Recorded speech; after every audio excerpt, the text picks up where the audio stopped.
Good morning. నేను జ్యోత్స్న. ప్రధాని మోడీ కాసేపట్లో జమ్మూ కాశ్మీర్లో పర్యటించనున్నారు.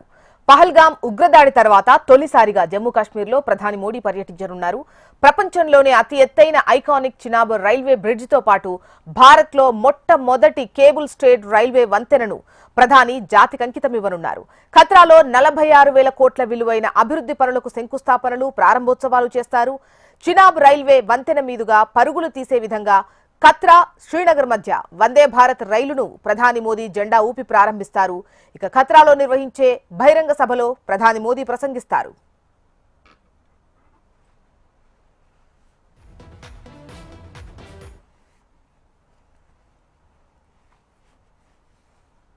ప్రధాని మోడీ కాసేపట్లో జమ్మూ కాశ్మీర్లో పర్యటించనున్నారు. పహల్గాం ఉగ్రదాడి తర్వాత తొలిసారిగా జమ్మూ కాశ్మీర్లో ప్రధాని మోడీ పర్యటించనున్నారు. డీటెయిల్స్ మనకు రామకృష్ణ అందిస్తారు. రామకృష్ణ, చెప్పండి, జమ్మూ కాశ్మీర్ పర్యటన, అదేవిధంగా ప్రారంభోత్సవాలు, శంకుస్థాపనలకు సంబంధించి మీ దగ్గర డీటెయిల్స్ ఏంటి?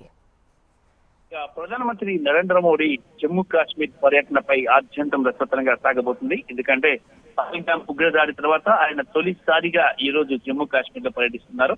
పర్యటనలో భాగంగా చీనాబ్ రైల్వే బ్రిడ్జ్ ప్రారంభించనున్నారు. పర్యటనలో భాగంగా ఉగ్రవాదం అణచివేతపై మోడీ కీలక ప్రకటన చేసే అవకాశం ఉన్నట్లు తెలుస్తోంది. మోడీ తన పర్యటనలో semi high speed train Vande Bharat ను వర్చువల్ గా ప్రారంభిస్తారు. తర్వాత జమ్మూ కాశ్మీర్ జాతీయ రహదారిపై ప్రయాణికుల ఇబ్బందులు దీంతో తొలగనున్నాయి. దీంతో పాటు ఈ మార్గం మధ్యంలో చీనాబ్ నదిపై నిర్మించిన బ్రిడ్జ్ ను ప్రారంభించనున్నారు. కాశ్మీర్ ను భారత్లోని మిగతా ప్రాంతాలను అనుసంధానించేందుకు ఉదంపూర్, శ్రీనగర్, బారాముల్లా రైల్వే ప్రాజెక్ట్ లో భాగంగా చీనాబ్ వంతెన నిర్మించారు. మరి నదీ గర్భం నుంచి 359 మీటర్ల ఎత్తులో ఉన్న ఈ రైల్వే వంతెన పొడవు 1317 మీటర్లు ఉంటుంది. మరి ఈ ప్రఖ్యాతిగంచిన ఈ కార్యక్రమానికి పాల్గొనడం, మరి భారత పాకిస్తాన్ యుద్ధం తర్వాత తొలిసారిగా కాశ్మీర్ లో మోడీ పర్యటించిన నేపథ్యంలో భద్రతను భారీగా ఏర్పాటు చేశారు. ఇక్కడ ఎటువంటి అవాంఛనీయ సంఘటనలు జరగకుండా దాదాపుగా భద్రత చాలా హై లెవెల్లో ఇచ్చారు. మరి ప్రైమ్ మినిస్టర్ పర్యటించే ప్రాంతాలన్నింటిలో కూడా హెలికాప్టర్స్ తో నిఘా ఉంచారు. దాదాపు ఇక జమ్మూ సరిహద్దు ప్రాంతాల్లో కూడా దాదాపు అక్కడ ఎయిర్ డిఫెన్స్ సిస్టమ్ ని కూడా చాలా యాక్టివ్ గా ఉంచారు.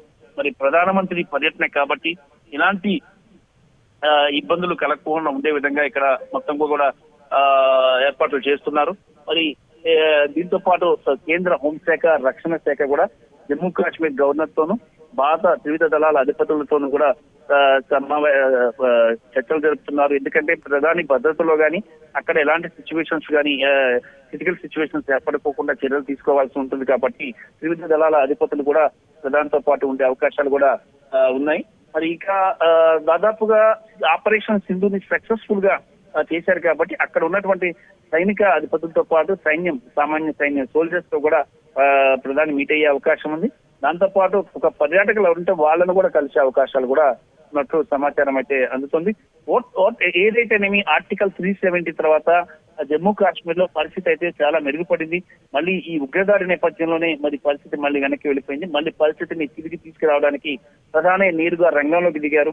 మరి ఆయన అక్కడ పర్యటించడంతో ఇక తర్వాత కూడా టూరిస్టులు కూడా భారీ వచ్చే అవకాశాలు కూడా ఉంటాయి. ఎందుకంటే పాకిస్తాన్ కి గట్టి బుద్ధి చెప్పారు. పాకిస్తాన్ రెండోసారి ఇలాంటి ఉగ్రదాడులకు పాల్పడదు, అలాగే ఉగ్రవాదులు కూడా సపోర్ట్ చేయదు అని చెప్పేసి కూడా భావిస్తుంది ఇండియా. మరి ఈ నేపథ్యంలో కాశ్మీర్ లో మళ్ళీ ప్రశాంతమైన వాతావరణం ఏర్పడటానికి మోడీ శ్రీకారం చుట్టబోతున్నారు.